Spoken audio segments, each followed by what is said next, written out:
There's a new announcement from the BIR that can be important for you, lalo na sa mga small business owners, freelancers, online sellers, who previously registered with BIR pero hindi na nakapag-file.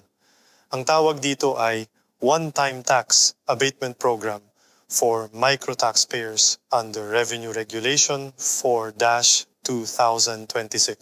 Simple explanation, kung dati kang may business, freelance work, or online selling, tapos may naiwan kang BIR problem, like hindi ka nakapag-file, may open case, may penalty, or may old tax assessment, binibigyan ka ngayon ng BIR ng chance na ayusin ito sa mas magaan na paraan.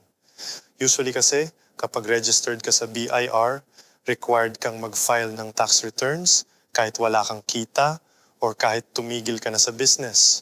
Kapag hindi ka nakapag-file, nagkakaroon ng penalty.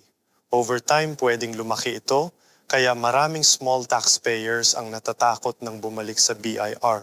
Ito ang gustong solusyonan ng program na ito. Under this program, qualified micro-taxpayers can apply for abatement, meaning pwedeng ma-close or ma-settle ang covered old cases by paying a one-time abatement fee of 5,000 pesos per approved application instead of carrying the full burden of old penalties or liabilities. Pero hindi lahat automatic qualified. Para makapasok, dapat micro-taxpayer ka. Ibig sabihin, ang gross sales mo ay hindi lalampas ng 3 milyong piso for the taxable year. Also, ang covered basic tax liabilities or penalties ay dapat hindi lalampas ng 80,000 piso for a taxable year. Ang covered nito ay mga cases existing as of December 31, 2025. Pwede itong delinquent accounts, assessments, or open stop filer cases. Ano yung stop filer? Simple lang. Sa record ng BIR, may tax returns kang hindi na-file.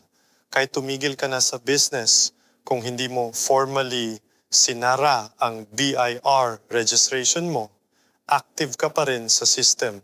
Kaya tuloy-tuloy pa rin ang filing obligations and possible penalties. So sino ang makikinabang dito? Freelancers na nag-register pero tumigil mag-file.